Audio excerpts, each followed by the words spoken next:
Hello everybody, welcome back to my channel. कैसे हैं आप सब लोग? आई होप आप लोग सब अच्छे होंगे। सो आज एक नया टॉपिक स्टार्ट करेंगे which is the factories act 1948 and this is part 1।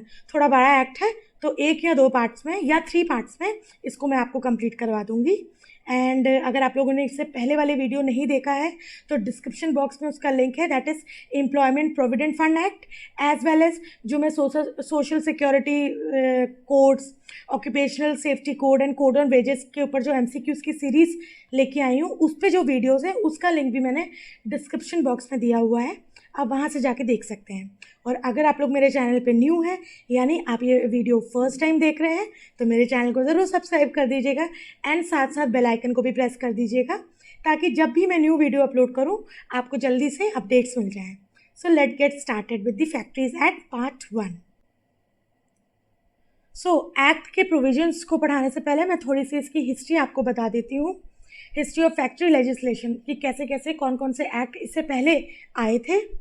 तो पहला तो हम देखो एग्जैक्टली मैं आपको बहुत एक बड़ा सा कुछ पढ़ाऊँगी नहीं, हिस्ट्री में छोटे छोटे पॉइंट्स पढ़ाऊँगी जो एग्ज़ाम पॉइंट ऑफ व्यू से इंपॉर्टेंट होंगे। तो पहला पॉइंट क्या कहता है? The first cotton mill in India was established in the year 1851। तो 1851 में पहली कॉटन मिल आई थी, इंडिया में इस्टेब्लिश हुई थी। मतलब आप बोल सकते हो फैक्ट्री के, अगर हम फैक्ट्री की बात करें तो फैक्ट्रीज़ के स्टार्टिंग यहीं से हुई थी। कहाँ हुई थी? कॉटन मिल कहाँ? बॉम्बे में। कब? 1851 में। फिर 1855 में क्या हुआ था? जूट मिल स्टैब्लिश हुई थी। कहाँ? बंगाल में। एंड यहीं से बिगनिंग स्टार्ट हुई हमारी मॉडर्न फैक्ट्री सिस्टम की। The question of legislation to regulate the working conditions. अब क्या था कि फैक्ट्रीज तो स्टार्ट हो गई थी लेकिन वहाँ की वर्किंग कंडीशंस रेगुलेटेड नहीं थी। मतलब वहाँ पर एक रेगुलेशन नहीं था कि सेट कोई एक टाइम पीरियड हो कि कब काम करना है, किस वे में काम करना है, कैसी वर्किंग कंडीशंस होनी चाहिए। ठीक है, ऐसा कुछ नहीं था क्योंकि नई नई फैक्ट्रीज बनी थी, तो एक रेगुलेटेड वे नहीं था काम करने का इन दी फैक्ट्रीज। तो द क्वेश्चन जो स्टार्ट हुआ था, जहाँ से ये बात आई थी कि वर्किंग कंडीशंस को रेगुलेट करना चाहिए फैक्ट्रीज में, वो कौन सी रिपोर्ट में आया था? मेजर मूर की रिपोर्ट में आया था, जो कि कौन थे? Inspector in chief of Bombay cotton department. He dealt with factory conditions in the Bombay and remarked especially on the durations of long working hours. और उनकी रिपोर्ट में किसके बारे में जिक्र था कि कितने ज़्यादा वर्किंग आवर्स में काम करना पड़ता है वर्कर्स को। विमेन एंड चिल्ड्रन की जो तरीका है काम करने का, उनका जो एम्प्लॉयमेंट कंडीशंस हैं, वर्किंग कंडीशंस हैं, वो कितनी ख़राब हैं। चिल्ड्रन की एज कितनी ख़राब है, मतलब कि उस टाइम पे जब ये रिपोर्ट आई थी इन द ईयर 72-73, 1872-73, उस समय जो चिल्ड्रन थे वो 6 साल की उम्र से ही काम करना स्टार्ट कर देते थे। तो उनकी रिपोर्ट में मेजर क्या था? मेजर था कि जो कंडीशंस थी फैक्ट्रीज थी वो कितनी ख़राब है, विमेन एंड चिल्ड्रन की कंडीशंस कितनी ख़राब है, उनको कितना एक्सप्लॉयटेशन हो रहा है उनका। तो ये सब उनकी रिपोर्ट में था और उन्हीं की रिपोर्ट को मद्देनज़र रखते हुए गवर्नमेंट ने क्या करा? एक कमीशन को अपॉइंट करा, फैक्ट्रीज कमीशन को, कि इन द ईयर 1975। तो इसी के साथ ही फर्स्ट फैक्ट्रीज कमीशन कब आया?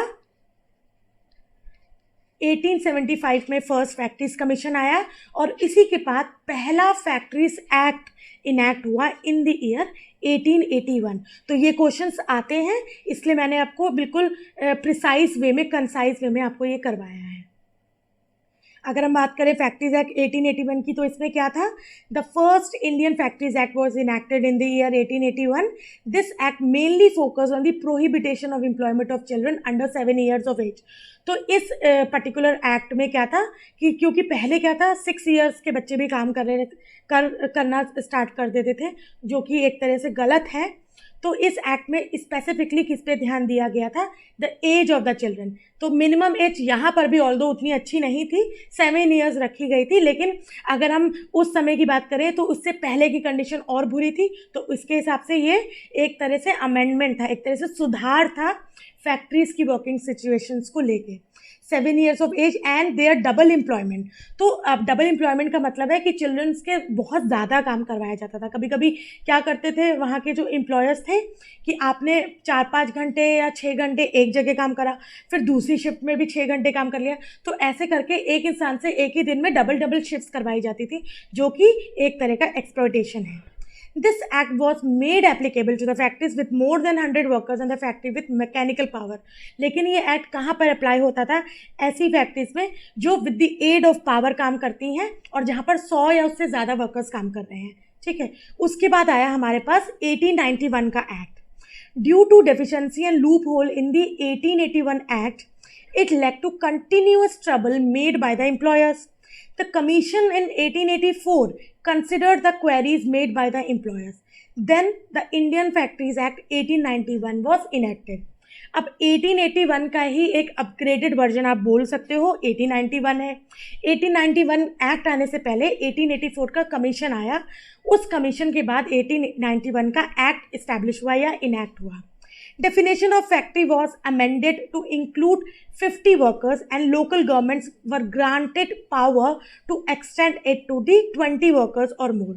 और इसके बाद एक अमेंडमेंट हुआ 1891 के ही एक्ट में, जिस अमेंडमेंट में जो फैक्ट्रीज़ का जैसे 1881 में क्या था 100 वर्कर्स पे अप्लाई होता था, तो वहीं पर जो अमेंडमेंट हुआ उसमें क्या हुआ, जो फैक्ट्रीज़ की डेफिनेशन थी वो अमेंड हुई। और अब आफ्टर 1891 अमेंडमेंट जो फैक्ट्रीज एक्ट था इसके प्रोविजंस थे वो कहाँ कहाँ अप्लाई होने लगे, हर वो प्रीमाइसेस में अप्लाई होने लगे जहाँ पर 50 या उससे ज़्यादा वर्कर्स काम करते हैं, as well as local government को ये पावर ग्रांट की गई थ्रू दिस पर्टिकुलर एक्ट कि वो 20 या उससे ज़्यादा वर्कर्स जिस इस्टेब्लिशमेंट में काम करते हैं वहाँ पर भी ये एक्ट को लागू कर सकता है।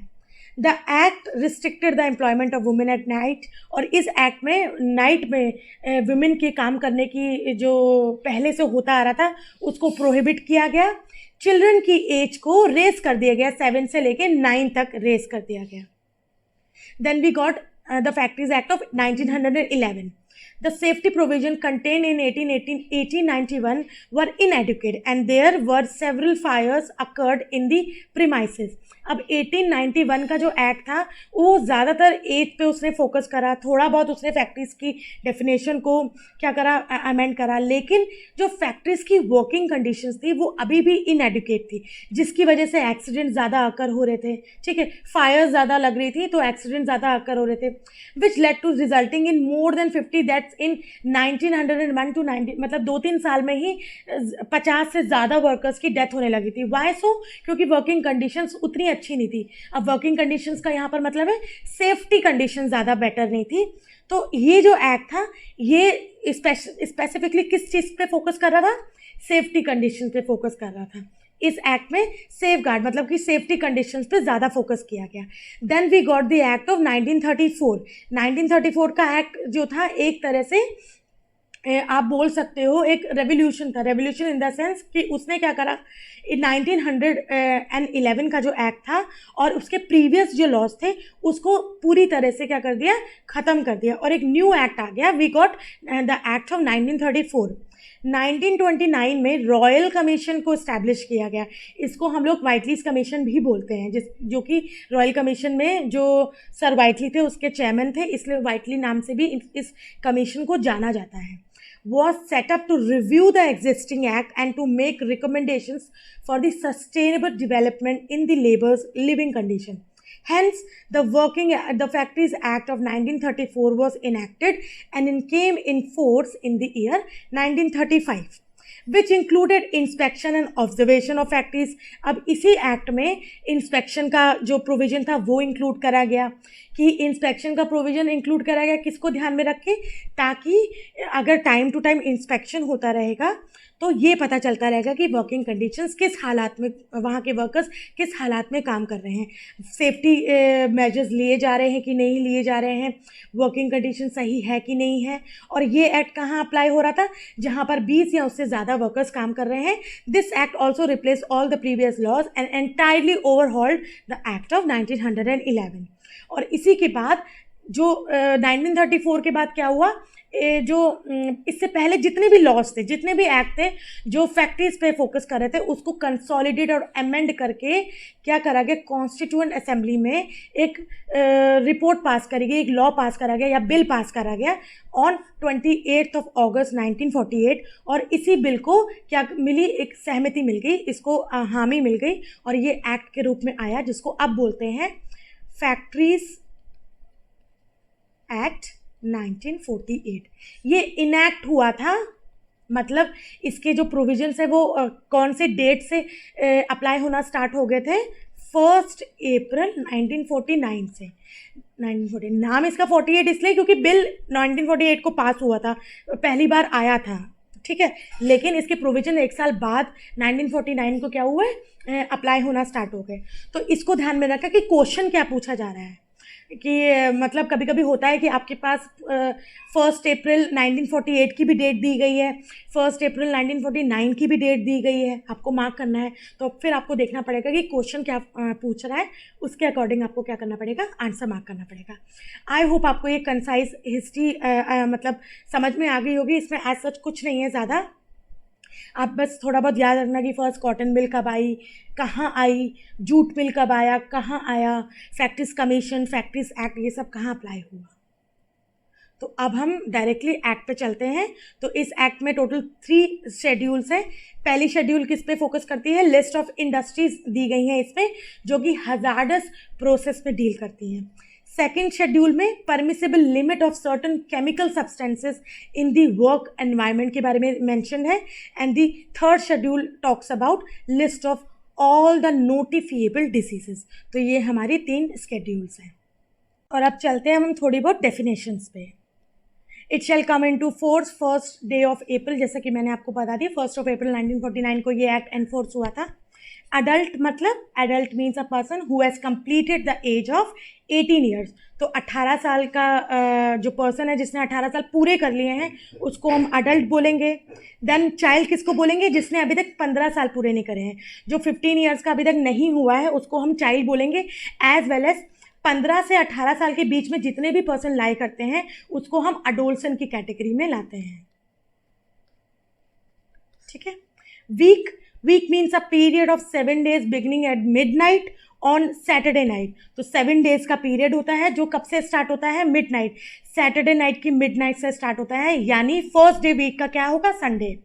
और सच अदर नाइट मतलब इसके अलावा, ये तो जर्नल है लेकिन अगर चीफ इंस्पेक्टर चाहे तो वीक को हम मतलब किसी और डे से भी स्टार्ट कर सकता है किसी पर्टिकुलर एरिया में। अब फैक्ट्रीज की डेफिनेशन देख लेते हैं। Factory means any premises including presence thereof where 10 or more workers are working। तो with the aid of power ऐसी प्रीमाइसेस जो प्रेसेंस मतलब प्रीमाइसेस जिसमें प्रेसेंस नियर बाय एरियाज भी आते हैं जिसको हम फैक्ट्री बोल सकते हैं। आपको पता है, मैंने आपको पहले बता रखा प्रेसेंस का मतलब क्या होता है। जहाँ पर अगर इलेक्ट्रिसिटी पावर की हेल्प से कोई काम हो रहा है तो वहाँ पर 10 या उससे ज़्यादा वर्कर्स होने चाहिए, तभी उस पर्टिकुलर प्रीमाइसेस को हम फैक्ट्री की डेफिनेशन में इंक्लूड कर सकते हैं। एंड अगर पावर नहीं है, without the aid of power काम हो रहा है तो वहाँ पर 20 या उससे ज़्यादा वर्कर्स होंगे, तभी क्या हो सकता है, manufacturing and also manufacturing process हो रहा होगा, manufacturing process is being carried on, तभी उसको हम क्या बोल सकते हैं, फैक्ट्री बोल सकते हैं। तो फैक्ट्री से ये ध्यान में रखना है, पहली चीज़ with the aid of power काम हो रहा है तो 10 या उससे ज़्यादा वर्कर्स होने चाहिए, और काम कौन सा हो रहा है, मैन्युफैक्चरिंग प्रोसेस हो रहा है। Second, without the aid of power काम हो रहा है तो 20 या उससे ज़्यादा वर्कर्स होने चाहिए, एंड काम कौन सा हो रहा है, मैन्युफैक्चरिंग मतलब कोई चीज़ बन रही है, रॉ मटेरियल से कोई एक फिनिश्ड गुड के शेप ले रहा है, कुछ ऐसा हो रहा है जो something new has been created in particular place, तो उसको हम फैक्ट्री बोलेंगे। अब फैक्ट्री कौन नहीं कहलाएगा इसको देख लेते हैं। But does not include a mine subject to the operations of mines act. तो ऐसा प्रीमाइसेस जो माइंस की कैटेगरी में आता है, मतलब माइंस एक्ट के अंदर आ रहा है, उसको हम यहाँ पर इंक्लूड नहीं करेंगे। Also mobile units belonging to arm forces of the union, railway running shed, restaurant and eating places, तो इसको हम फैक्ट्री नहीं बोलेंगे। Section 4, power to declare different departments to be separate factories or 2 or more factories to be a single factory.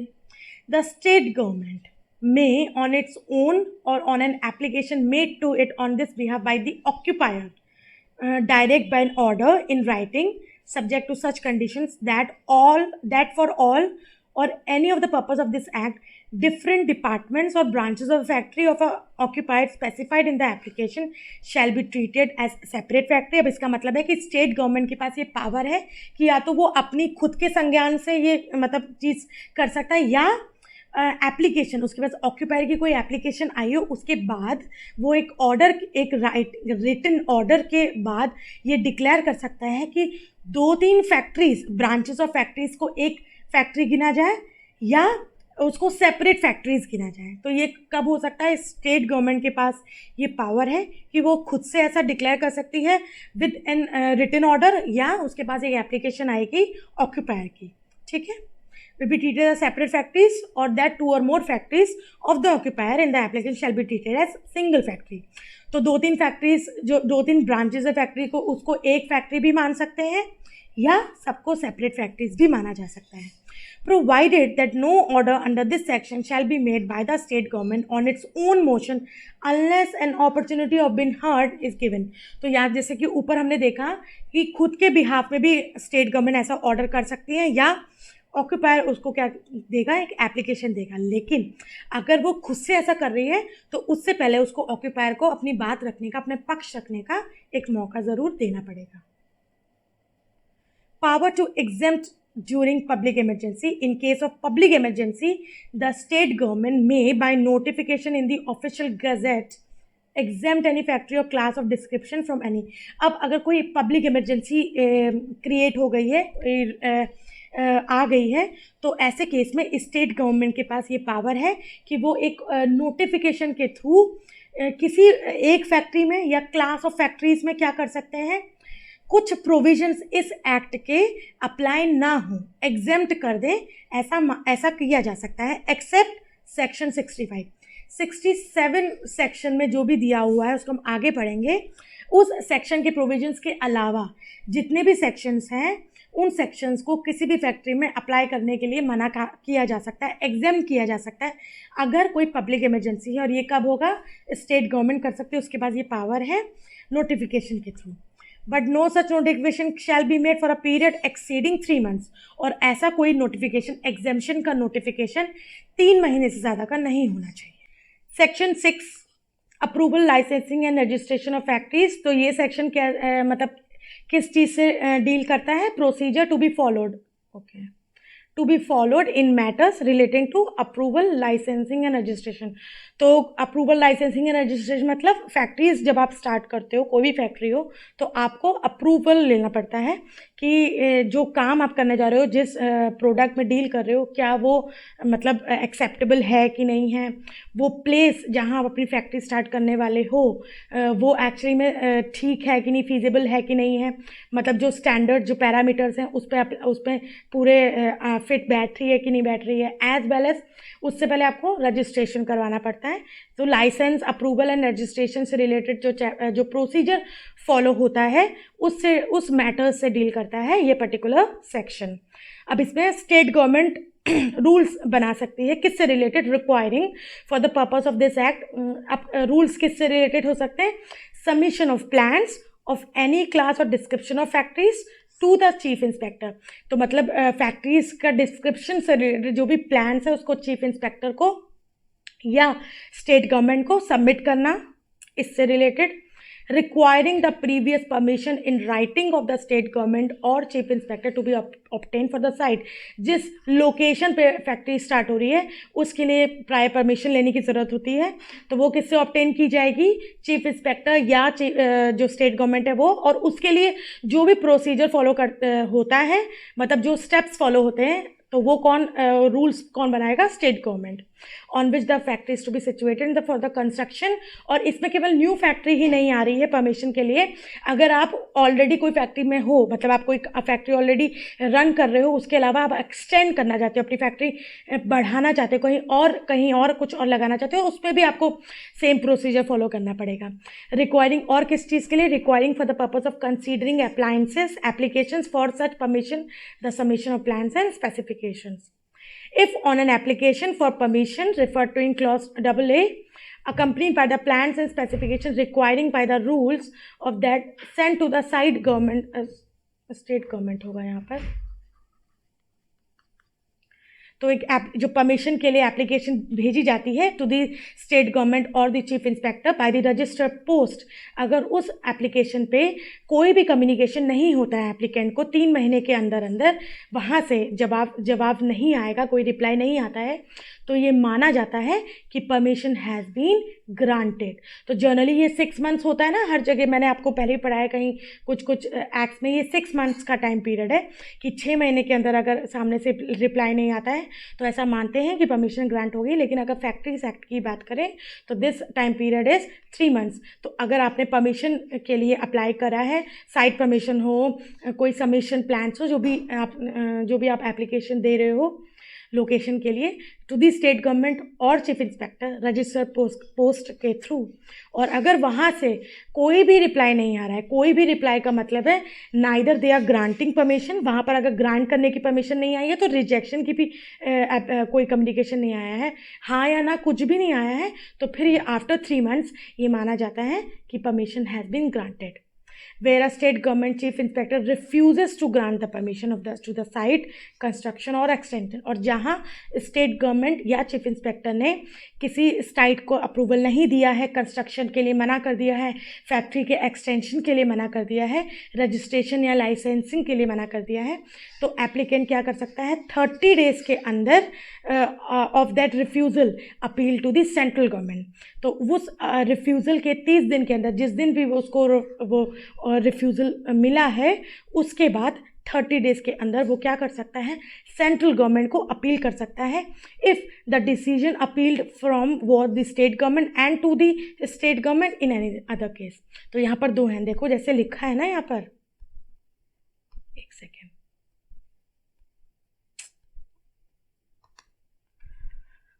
देखो यहाँ पर ये लिखा है कि स्टेट गवर्नमेंट या चीफ इंस्पेक्टर। तो अगर आपका जो रिफ्यूज़ल है वो स्टेट गवर्नमेंट ने किया है, सॉरी चीफ इंस्पेक्टर ने रिफ्यूज़ करा है, तो फिर आप 30 डेज़ के अंदर किसको अपील करोगे, स्टेट गवर्नमेंट को। लेकिन अगर आपका अप्रूवल स्टेट गवर्नमेंट ने रिफ्यूज़ करा है तो आप किसको अपील करोगे 30 डेज़ के अंदर, to the central government. I hope आपको ये चीज़ समझ में आ गई होगी। Explanation. A factory shall not be deemed to be extended within the meaning of this section by reason only of the replacement of any plant or machinery or within such limits as may be prescribed of the addition of any plant machinery if such replacement or addition does not reduce the minimum clear space।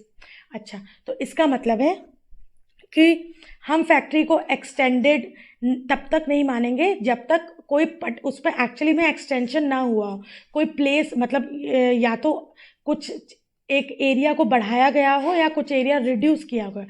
अगर आप मियर क्या कर रहे हो, केवल machinery replace कर रहे हो, प्लांट को रिप्लेस कर रहे हो, तो उसको हम एक्सटेंशन ऑफ द फैक्ट्री की डेफिनेशन के अंदर नहीं मानेंगे, जो अभी हमने यहाँ पर पढ़ा। मतलब अगर आप उस पर्टिकुलर प्लांट रिप्लेसमेंट से या मशीनरी रिप्लेस करने की वजह से आपका कोई एरिया बढ़ गया है या घट गया है, ऐसा कुछ हुआ है तो बात अलग है। लेकिन अगर ऐसा नहीं हुआ है तो फिर आप उसको एक्सटेंशन ऑफ द फैक्ट्री नहीं मानोगे, और addition does not reduce the minimum clear space required for the safety working condition of the plant. तो इसका मतलब यही है, जो प्रोविजंस होते हैं, अगर आप ऑलरेडी एक वर्किंग फैक्ट्री में काम कर रहे हो, आप ऑलरेडी एक फैक्ट्री रन कर रहे हो, तो आपने जाहिर सी बात है न्यू फैक्ट्री लगाई थी, तो आपने एक स्टैंडर्ड प्रोसीजर के थ्रू उसके लिए अप्लाई किया होगा, परमिशन ली होगी। उसके बाद अगर आप कोई नई मशीनरी इंस्टॉल कर रहे हो, नया प्लांट इंस्टॉल कर रहे हो, लेकिन उस इंस्टॉलेशन की वजह से जिस पैरामीटर्स पे आपको लाइसेंस मिला है उस पैरामीटर्स में कोई चेंजेस नहीं आ रहे हैं, तो फिर उसको एक्सटेंशन नहीं माना जाएगा, कोई चेंज नहीं माना जाएगा। लेकिन अगर उस plant replacement, plant changing, machinery replacement की वजह से जो आपने जिस पैरामीटर्स में पहले लाइसेंस लिया था उन पैरामीटर्स में कुछ चेंजेस आए हैं, कोई प्लेस में कुछ चेंजेस आए हैं, मतलब जो एरिया स्पेसिफाई होता है ना आपके पास, जो भी एक जब भी आप परमिशन लेते हो, एप्लीकेशन देते हो, तो ऑफिस में आपका पूरा एरिया स्पेसिफाइड होता है कि फैक्ट्री है, यहाँ लोकेटेड है, ये एरिया है इस पर्टिकुलर फैक्ट्री का, ठीक है। तो वो एरिया में अगर कोई चेंजेस नहीं आए हैं, वहाँ की वर्किंग कंडीशंस, स्टैंडर्ड्स जो थे उस पर कोई चेंजेस नहीं आए, तो वो नहीं माना जाएगा कि एक्सटेंडेड है, लेकिन अगर उस प्लांट और मशीनरी रिप्लेसमेंट के बाद ऐसा कुछ हुआ है कि कुछ एरिया में चेंजेस आ गए हैं, कोई कंडीशंस जो थी उसमें चेंजेस आ गए हैं, तो फिर उसको हम मान सकते हो कि हाँ वो एक्सटेंशन है, वो चेंज है, उसके लिए फिर आपको परमिशन लेनी पड़ेगी, अदरवाइज नहीं। Notice by the occupier. The occupier shall, at least within 15 days before he begins to occupy or use any premises as an factory, send to the chief inspector a written notice containing the name and situation of the factory, मतलब location आप मान लो, name and address of the occupier, name and address of the owner of the premises, name and address of which communication. तो मतलब occupier जिस दिन से उस particular factory को यूज़ करना स्टार्ट करने वाला है, उस दिन से 15 डेज के अंदर अंदर, जैसे आज अगर स्टार्ट कर रहा है तो आज से पहले 15 दिन पहले उसको क्या करना पड़ेगा, चीफ इंस्पेक्टर को एक रिटन नोटिस के थ्रू इन्फॉर्म करना पड़ेगा। अब उस नोटिस में क्या क्या होगा, नेम और लोकेशन की, कहाँ कौन आपकी फैक्ट्री का नाम क्या है, कहाँ लोकेटेड है, जो ऑक्यूपायर है, जो ऑक्यूपायर एज अ ऑक्यूपायर जो रजिस्टर्ड है, उस ऑक्यूपायर का नेम क्या है, एड्रेस क्या है, ओनर का नेम क्या है, एड्रेस क्या है, ठीक है। जो कम्युनिकेशन मतलब फैक्ट्री का जो एड्रेस है, कम्युनिकेशन एड्रेस है, वो क्या है, तो ये सब किसको सेंड करना पड़ेगा, चीफ इंस्पेक्टर, बिफोर आप पूरा premises as a factory start करो उससे 15 दिन पहले। The nature of the manufacturing process, nature मतलब क्या काम कर रहे हो उसके लिए, carried on in the factory during the last 12 months in the case of factory in existence on the date of commencement of this act. तो मतलब अगर ये एक्ट जब स्टार्ट हुआ उससे पहले से ही फैक्ट्री है, तो जिस दिन स्टार्ट हुआ है उस दिन से आपको ऑब्वियसली नोटिस देना पड़ेगा।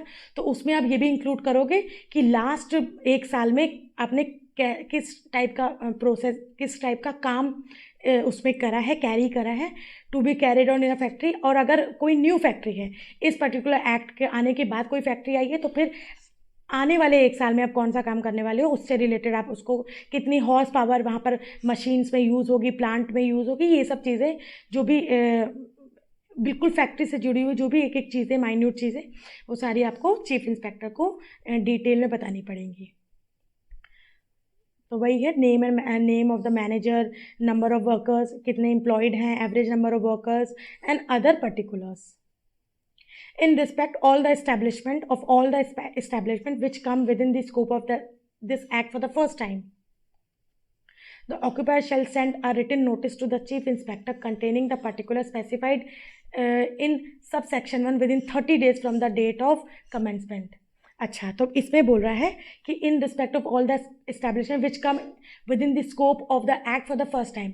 अब हर वो इस्टेब्लिशमेंट जो इस एक्ट के प्रोविजंस में, जो जिस इस्टेब्लिशमेंट में ये एक्ट के प्रोविजंस पहली बार अप्लाई हो रहे हैं, तो वहाँ पर आपको 30 डेज का टाइम दिया गया है चीफ इंस्पेक्टर को, वो सारी चीज़ें जो अभी हमने डिस्कस करी हैं, ये सारी चीज़ें इन्फॉर्म करने के लिए।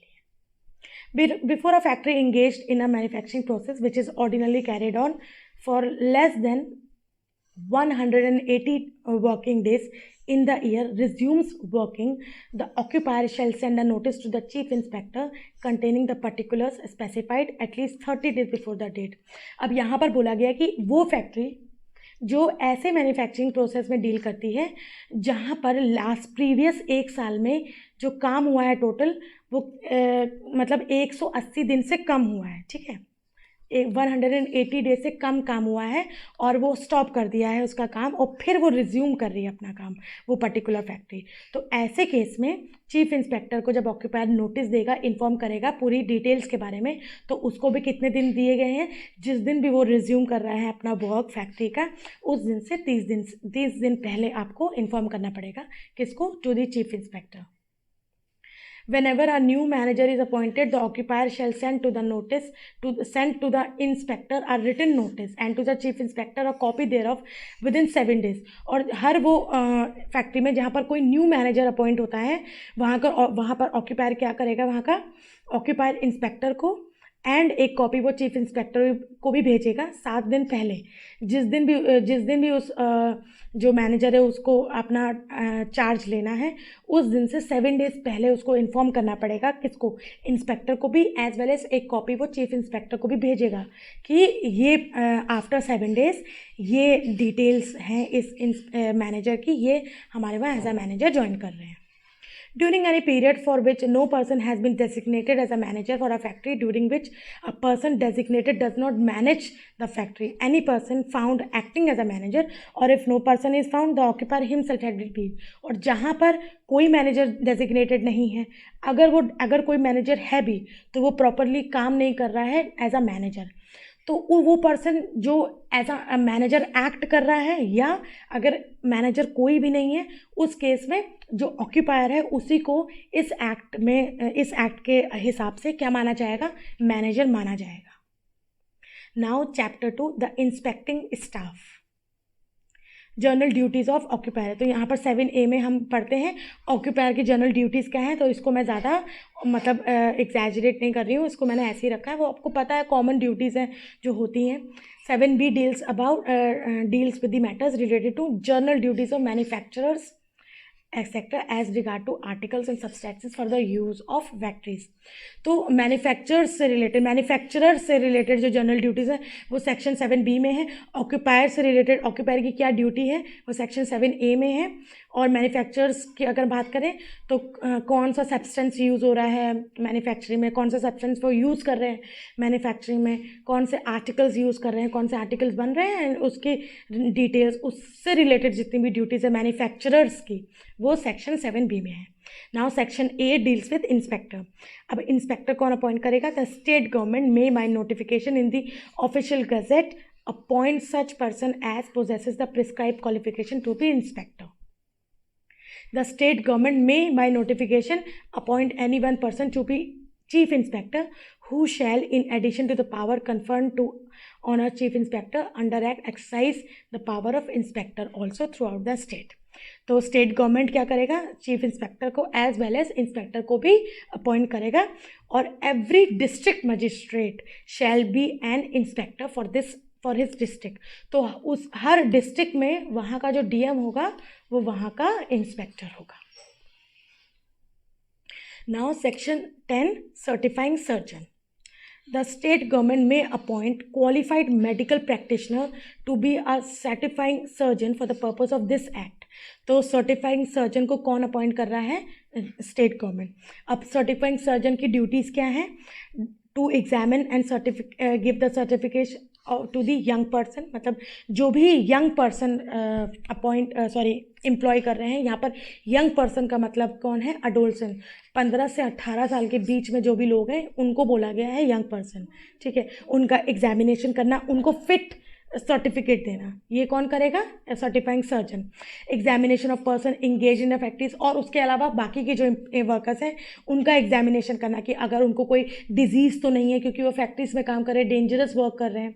Exercising of such medical supervision में भी प्रिस्क्राइब, और बाकी की मेडिकल सुपरविजन जो भी फैक्ट्री में होना चाहिए वो सारी ड्यूटी किसके पास है? सर्टिफाइंग सर्जन के पास है। Now comes chapter 3, health.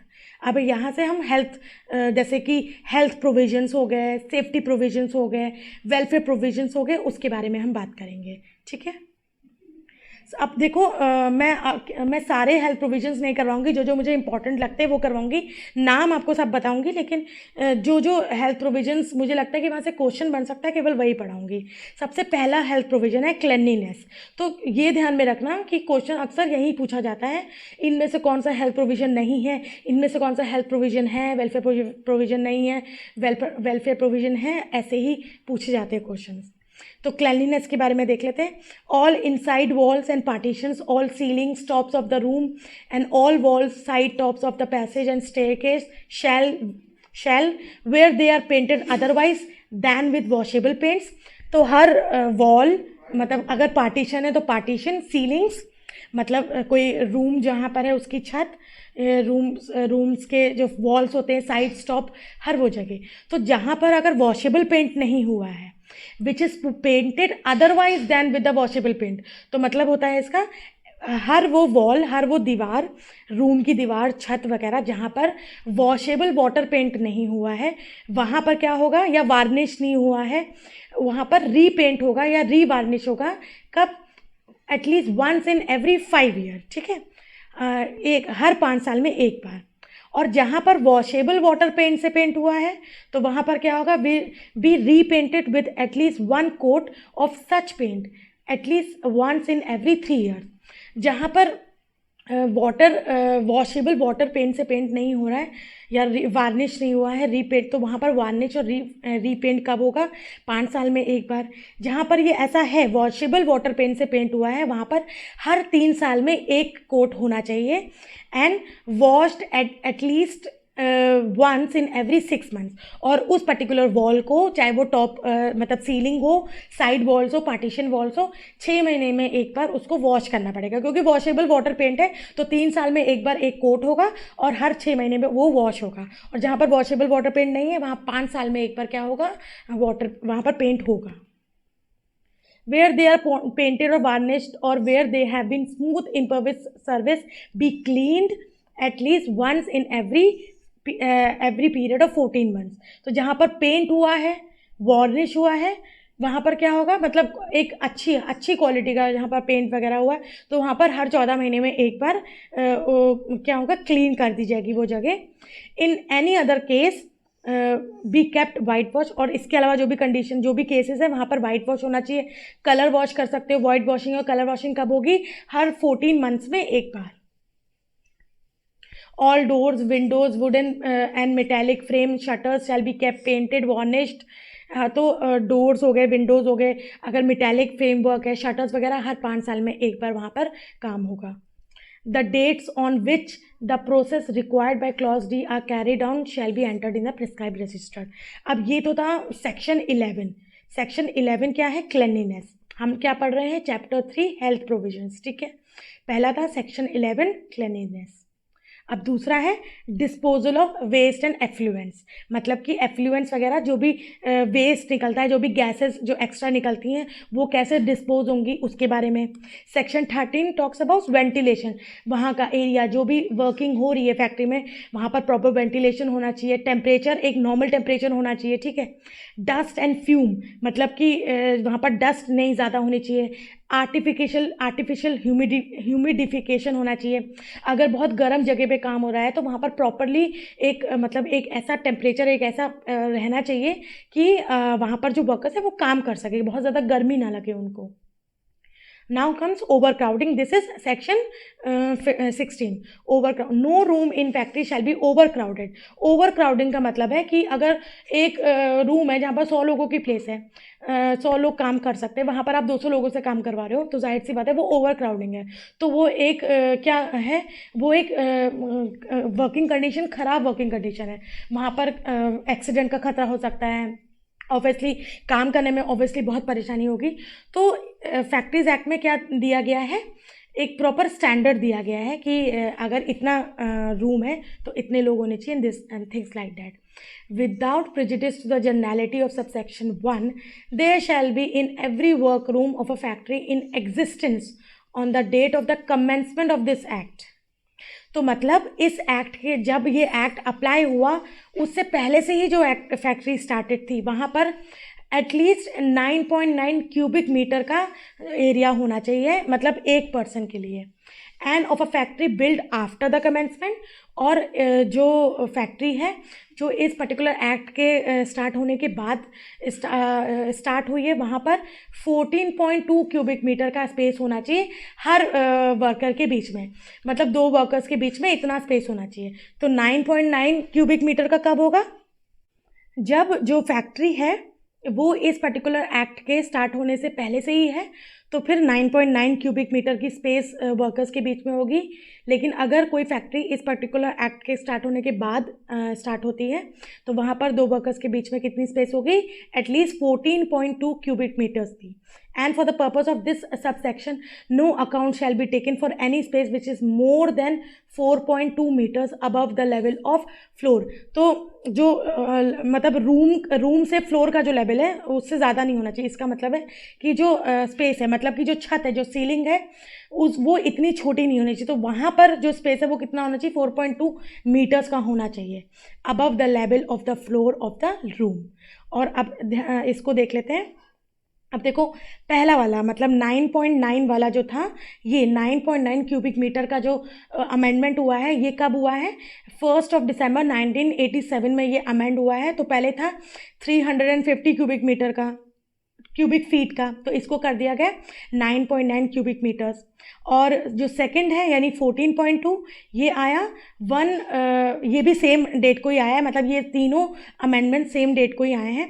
तो पहला जो था 9.9 वो पहले था 1987 से पहले कितना था, 350 क्यूबिक फीट।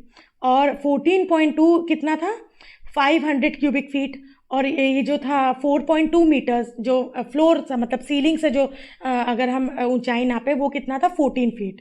तो इसको ध्यान में रखना, ये आ सकता है पहले, मतलब क्वेश्चन इससे पूछा जा सकता है। Now section 17, lightning. Proper lightning होनी चाहिए उस जगह जहाँ पर काम हो रहा है, नहीं तो आइस को प्रॉब्लम हो सकती है। ड्रिंकिंग वाटर, अब प्रॉपर ड्रिंकिंग वाटर होना चाहिए, ठीक है। तो ड्रिंकिंग वाटर का क्या है, जहाँ पर 250 वर्कर्स से ज़्यादा काम करते हैं तो वहाँ पर प्रॉपर सुविधा होनी चाहिए कूल ड्रिंकिंग वाटर की हॉट वेदर में, और वाइसे वर्सा, मतलब कि जिस टाइप का वेदर है उसके हिसाब से प्रॉपर ड्रिंकिंग वाटर की सुविधा प्रोवाइड करवानी चाहिए वहाँ पर। और मोर देन 2, तो यहाँ पर क्या होगा, मोर देन 250 है, ठीक है, 250 नहीं है, मोर देन 250 है, इसको ध्यान में रखना। और ये भी ध्यान में रखना कि जहाँ पर आपका जो जैसे जो वॉशरूम्स वगैरह होते हैं, वहाँ से एटलीस्ट ड्रिंकिंग वाटर का जो प्लेस है 6 मीटर्स की दूरी होनी चाहिए। कोई भी वॉशिंग प्लेस है, कोई भी यूरिनल्स हैं, स्पिटून्स वगैरह जो जगह होती है, वहाँ से जो आपका पीने के पानी का जो एरिया होता है, उन दोनों के बीच में क्या होना चाहिए, गैप होना चाहिए एटलीस्ट 6 मीटर्स का। तो इसका मतलब ये नहीं कि आप टॉयलेट्स के बगल में ही आप ड्रिंकिंग वाटर के लिए भी आप टैप दे रहे हो, ये नहीं होना चाहिए। जो टॉयलेट्स वगैरह का एरिया है, वॉशिंग प्लेसेस है, वो डिफरेंट होने चाहिए, और ड्रिंकिंग वाटर जो एरिया है वो डिफरेंट होना चाहिए। दोनों के बीच में एटलीस्ट 6 मीटर्स का क्या होना चाहिए, स्पेस होना चाहिए।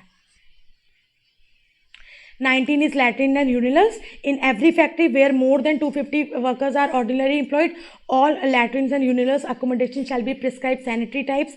The floor and internal wards up to the height of 90 centimeter of the latrines and urinals and sanitary blocks shall be laid. तो मतलब ये सिंपल है कि मतलब 90 मीटर तक प्रॉपरली टाइल्स वगैरह होनी चाहिए। लेकिन ये सब सुविधा कहाँ प्रोवाइड करेंगे, जहाँ पर 250 से ज़्यादा लोग काम करते हैं। ऑब्वियसली उनसे कम अगर काम करते हैं तो भी एक स्टैंडर्ड जो एरिया होता है वो तो होना चाहिए, लेकिन अगर ज़्यादा काम करते हैं तो कुछ स्पेशल वहाँ पर एक अच्छे से मतलब टाइल्स वगैरह प्रॉपर होनी चाहिए, एक प्रॉपर उसका जो पूरा इंटीरियर है वो होना चाहिए। देन वी है स्पिटून्स। स्पिटून्स का मतलब तो जहाँ पर मतलब आप स्पिट कर सकते हो, थूकने की मतलब वगैरह सुविधा होती है, तो वो भी प्रॉपरली वहाँ पर प्लेस्ड होने चाहिए। तो ये था। तो अब ये ध्यान में रखना, जो हेल्थ प्रोविजंस है, हेल्थ प्रोविजन सेक्शन 11 से 20 के बीच में क्या है, हेल्थ प्रोविजंस है। और अब नेक्स्ट वीडियो में हम सेफ्टी प्रोविजन से स्टार्ट करेंगे। एंड आई होप आपको ये वाला एक्ट समझ में, ये वाला पार्ट समझ में आया होगा। अगर इस पार्ट से रिलेटेड कोई प्रॉब्लम हो, you can ask me your queries, और नेक्स्ट वीडियो लेके मैं जल्दी आऊँगी। अगर आपको ये वीडियो पसंद आई, you can subscribe to my channel, share my videos with your friends also, and till then be happy, keep learning, stay connected, and yes, bye bye.